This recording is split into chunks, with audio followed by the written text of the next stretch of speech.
Hello friends, and you are my friends, we're back. Let's get straight to the results. In a stunning upset, Fatmanfalling, a 205 sub channel, went over a 2000 sub channel in Corpulent Brawny. A message to dulcet tones. If you try, you never know what you can accomplish. Speaking of which, Keyframe went over dulcet tones. Special thanks to Dulcet for his plug video. Now, without revealing exact numbers, Dulcet did get more votes than Corpulent Brawny did, and I will admit next time I will give him a more competitive opening round, but keep in mind, upsets do happen. Speaking of massive upsets, Emerald Comet in a landslide went over Golden Star. Dear Golden Star, I'm going to post a link to your channel here. Please, guys, please go watch and leave some feedback. I feel I'm totally missing something here, and Golden Star's channel, from the videos I've seen, certainly seemed like this could have been a bit more polarizing. I love Emerald Comet, and it's a sin I haven't seen this man in limbo. Hell, I'd be happy if he won the tournament. But I can't help but feel people didn't give his rival here a fair look. No one's mad, just if you have the time, consider giving this channel a second try, and if there's nothing wrong, and politely give some feedback, cause I feel like I'm missing something. Tricky went over the editor. Tricky is so beloved in the who's who in the community. In retrospect, I kind of feel bad to have put the editor against him. Two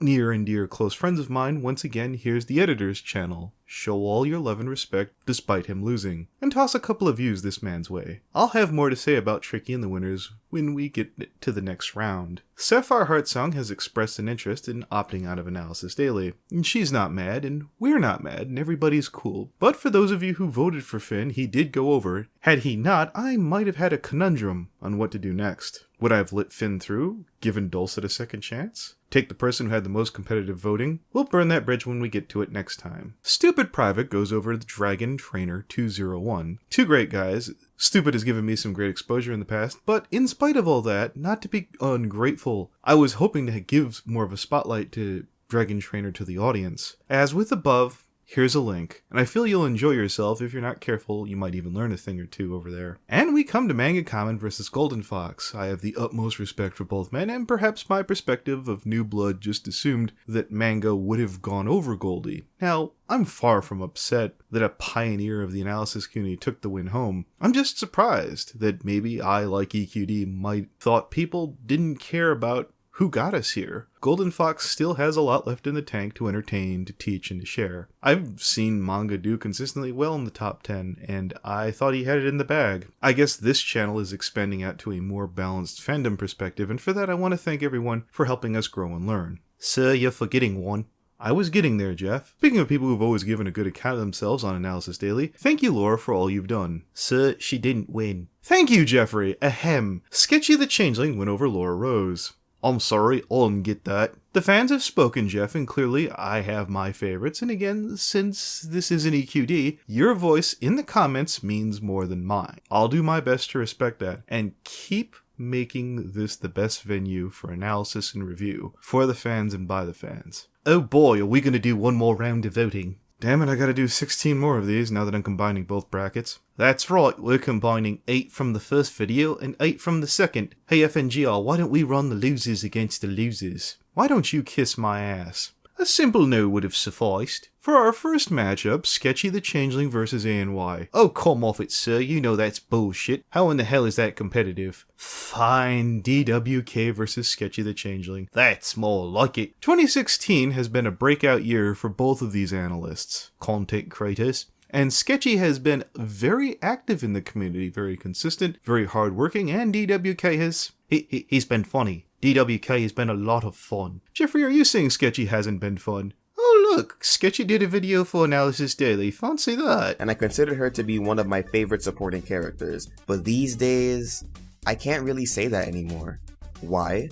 Well, it's similar to why I don't like pre-redemption Starlight as much as I used to. For Zecora, I've realized that I liked her more for what she could have been rather than what she actually was. It really became apparent to me in the last 2 seasons, where she's barely appeared in any major role save for the season 5 finale, and that was in an alternate timeline. It was at the point where I would make jokes about how little she's used whenever I review a story featuring her. By season 5, we were starting to branch out into new locations and explore different areas and cultures, but Zecora had remained practically untouched as a character, and considering that she was originally intended to be a secondary mentor for Twilight during the show's early development, that's a long fall from what she was originally planned for. If we just supplied it to local businesses instead of making people come all the way out here to get it. And AJ's like, God damn it, Apple Bloom, this is a family business. Our ass-backwards traditions are more important than making money. But why's it gotta be like that? If we just ran this thing better, we could actually make a decent living instead of breaking our backs just to pay the bills. I don't want to hear none of that, Missy. You fix this right now or you're only getting a half serving of apple gruel tonight. But I already only get a half serving. That's why I haven't grown a goddamn inch in the past 6 years. Well, then you only get half of a half, which is like 1/3 or something. I know you think you've got great ideas, but trust me, you don't. God damn it, AJ, you've never had an idea in your life. What the fuck do you know? Actually, I did have an idea once, and it was the worst thing ever. So, you see... Oh, can I do the next one, sir? Sure, why not? It's a good thing I'm here to keep you honest. Ahem, British ninja. Oh, here it comes. This is Misanthro Pony. I could beat the dog piss out of that guy, I can. You do understand he nearly has 3k subs. And he's a Yank. Doth you think he impresses a great one because he beat up some little jabroni named Geeky Steven? Ho, bring it on, red man. Alright, Edgy McEdgerson, that's enough of your amazing booking. Good luck with that one. I'm nearly not done yet. Roll my amazing footage. Spike episode yet. Holy crap, this was amazing. This episode is amazing. Sure, it took us nearly 4 years to follow up Dragon's Quest, but goddamn, that was amazing! Where do I even begin? Everything in this episode just kicks ass. The designs kick ass, the story kicks ass, the Dragon Lord who sounds like Saxton goddamn Hale kicks ass. Let's talk Dragon! Season Spike, episode Spike, Harry Potter joke. I've already explained my thoughts on Spike back in Season 5, and I also explained that the Princess Spike version of Spike would have worked brilliantly with a different writer and setup. And Christ almighty, this delivered. I don't think it's ever been more obvious that Spike is the underdog of this story. Heck, he's not even interested until he considers the consequences. Everything I love about Spike is here, and it's on point, and I could not be happier. Logical, selfless, kind, cynical, witty, and mature, especially when it counts. Those are the traits of a great protagonist. I'm just gonna go back to talking about what's wrong with these people. So, now you know how I really felt about the fandom at this time. I hated it. Like, I really hated it. I hated it so much for all of the discord that it was causing within itself, and because of all the problems and all the stress that it was causing for other people and myself. I just felt so distant from it after hearing about those death threats.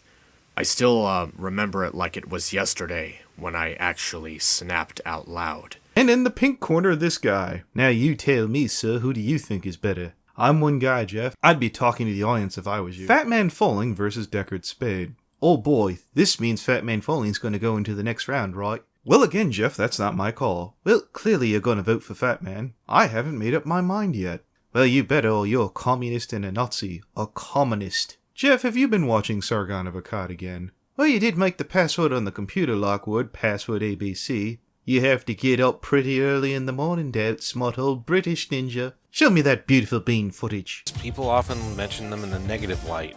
People who rush in to defend someone or a cause, oftentimes blindly charging in. Usually, these people know very little or care very little about the other person's side or story or argument in that situation. They often either wish to protect the things which are close to them, usually in the better cases, or there's the other side of the spectrum, the people who want attention. Jumping in because they feel that they want the glory or the spotlight in the situation, which sometimes doesn't even have anything to do with them. Now, before we get too far along, just because I play a paladin or a crusader does not necessarily mean that I want to be one. The main difference is, I'm not viewing myself as one of the jobs I play, rather the person behind it that has their own views, motivations, and beliefs. Someone who, while he doesn't want to see his friends or the people he knows get hurt, also knows that people cannot learn a lesson without going through their own experiences.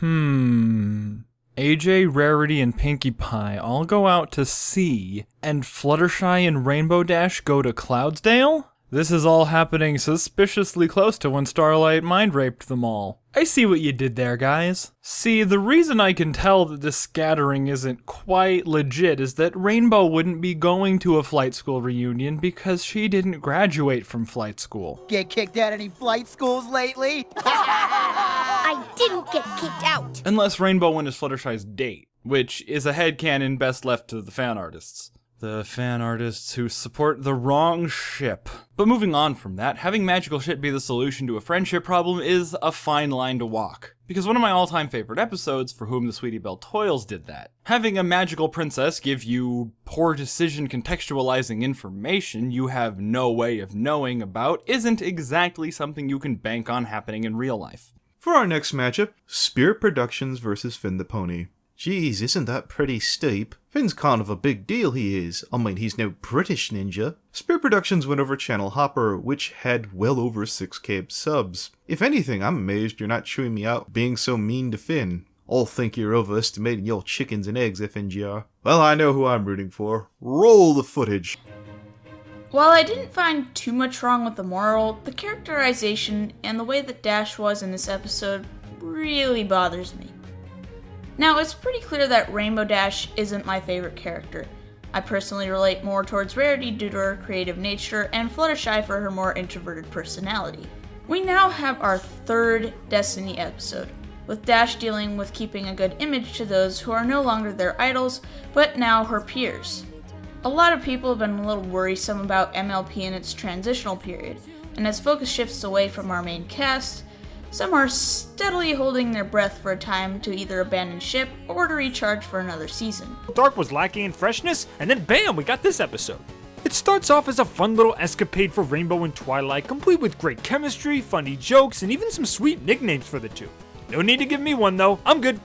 But things quickly boost from good episode to unforgettable episode when we meet our two friends in need. Sky Stinger, the overly brash and cocky show-off who doesn't even feel the need to practice, and Vapor Trail, a more shy, soft-spoken flyer who's always been Sky's personal wing pony. Personality-wise, I can certainly think of other characters that would easily fit the molds of these two, but the friendship issue they're having, that's where this episode truly peaks. After seeing Sky and Vapor fly together, Twilight and Rainbow start noticing some peculiar things about their routine. Mainly that Vapor seems to be giving Sky some added boosts, while he flies around thinking he's hot stuff. Now, don't think this is some kind of Season 3 Fluttershy Discord scenario, where one friend is using their friendship as a leash to get the other to do what they want. In fact, Sky's completely oblivious to the fact that Vapor's been helping him, and thinks everything he's doing is completely due to his skill alone. Oh, can we book Tricky next? I don't see why not. But who do we got even close to our beloved Tricky? Oh, you should do Emerald. I wanna fight him in the final round, you know. Maybe I'll feel like taking a dive, but don't count on it. Jeff, I'm gonna be really shocked if you come within 30 votes of losing? Yeah, I know, right? It's gonna be a fucking murder. So, Emerald, I'm gonna need you to take this home for the Queen. You go beat up that no-good Jerry. Alright, Jeff, that's about enough out of you. Roll the that also happens to feature Discords, perhaps my favorite character. Sounded great. And this episode surely didn't disappoint. It is just a lot of fun. Pretty much every joke works, and Discord's portrayal is spot on. The one thing you might want to criticize is the fact that they barely play the game. But I think that this actually works in favor of this episode. While Spike says that you can do everything in the game, this is not entirely true. A Dungeons & Dragons core rulebook is several hundred pages long, and a single session can last for several hours. That doesn't translate that well into a 20-minute episode. Of course you can simplify things and speed everything up a little, but it only works if you are aiming at an audience that actually plays games like these themselves. In the past that I'm a huge fan of tragedies, but there's a lot in this fic that pulls it through for me, as well as other people. The biggest thing that pulls it through is Octavia herself. A Puppet to Her Fame does a great job of making you sympathize with her. And granted, you could say it's very easy to sympathize with a pony who's abused by her parents, but it's the lengths that the abuse goes to that will have you wanting to see Octavia make it out safely. All you need to do is read the first chapter of this story and you will know what I'm talking about. Because we know what she's put through, you're constantly concerned for her safety. Even something as trivial as staying out too late has dire consequences on her, and as a result, you're praying for her not to do something stupid when she goes out. By the time the story's over, she's been put through so much pain that you just want to hug the poor girl. Speaking of no good juries, isn't it about time to book A&Y? Jeff, I will throw your ass off this channel. If you don't behave, you're gonna have to end up shelling on Shilly D's channel. Oh, don't do that, governor. No one watches that channel. I can't go from Morgan Freepone's voice to Moliminis's derpy slowing one. I'll behave. So, as I've been saying, A&Y versus keyframe. We have a classic master versus student. I'd say it's a bit more than that. FNGR doesn't give in to needless gossiping and fearmongering. I'm gonna let that sink in a bit while we all roll the footage. When she meets him as her sister-in-law's bridesmaid, or when they're on one of their frequent visits to Ponyville where they hang out with Lyra, the one member of the old circle of friends that even lives in Ponyville without Twilight ever realizing. Then again, Twilight is royalty, what makes her conservative by default, and she maybe subconsciously avoids the mint-colored mayor with her ambiguously best friend. Whatever the case about the last issue, one fact still stands. Twilight is a jerk. I admit that I have forgotten the name of more friends than I was able to remember over the years, but right here is the thing. Over the years, the show constantly and headcanon destroyingly reminds us that only 1 year has passed between the seasons 1 and 4, and I don't see any suggestions that time suddenly started moving faster since season 5 started. Power of all the crystal ponies and the royal couple, they could engineer a way to make the heart's power go in reverse. Instead of expelling love to Equestria, it absorbs love from Equestria, like a love magnet. Love nectar. Stop it. You know, something that's also worth bringing up is how many allies that Twilight & Co. have been making over the last 2 seasons. They mended ties with the Griffins, the Yaks, even the Dragons. If the Changeling invasion did attack Equestria, it would be kick-ass to see the other main 6 calling in the favors, and seeing the different species all banded together to fight the invasion. In the theme of good friends competing, you're such a bastard. Hey, it's not my fault the bronies get along so well. Golden Fox versus Y2K Toon Critic. More like Y2K, am I right? But you're not going to get angry.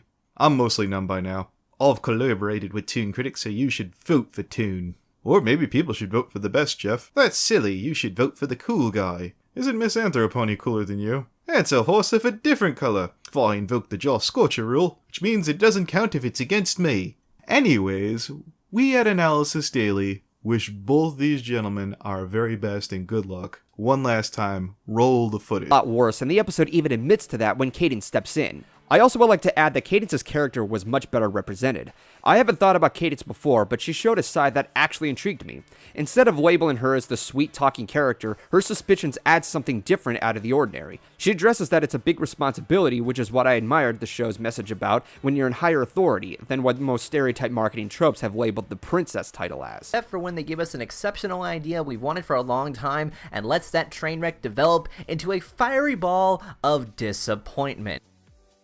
But what about Diamond Tiara? No. But we want Tiara. No. But she's cool now. N-O. N-O spells no. She's more developed than Scootaloo. You forgot Brawny and Stupid Private. Oh, so I did. Brawny, the defending reigning champion of brown horses everywhere. All brown horses, every last one. Who has a wealth of diversity over various animations. Too bad none of them look good. Is it too late for me to face Stupid Private? I'll bet he's an even bigger push over the map. Why do I put up with you? Guys, don't forget to vote in the comments. All 8 votes. This was rooted in her fear of being rejected for not being able to keep pace with the main 6 in what they do best. So ask yourself again, what causes people to want to force friendship? If you were paying attention, you may have noticed that the common ground each of these pitfalls has was rooted in a fear of judgment. Fear in general will have adverse effects on your judgment and perception of people and situations around you. Having anxiety about how others view you will lead to the situations that we've seen Starlight as well as other characters go through. Green time. Now, although she's not the real villain, Gloriosa is the main villain. And once she goes full Plants vs. Ponies, she's actually a lot of fun. I'm sort of a sucker for unhinged chicks, and Druid Gloriosa delivers on that. but she spends most of her time in overly chipper camp counselor mode. The other, and might I say tragically underutilized plot thread, is Midnight Sparkle. As the embodiment of Twily's dark side, there's a lot to work with. But no, Midnight is pathetically one-dimensional and has nothing beyond, I'm evil. You have 1 week to pick the person with the best content. Oh, British Ninja. I hope everyone's having fun. I'm gonna try and get a more respectful co-host. You should get me and that Midnight Chimes guy. I'd trust him to do the voting. Good night, everybody.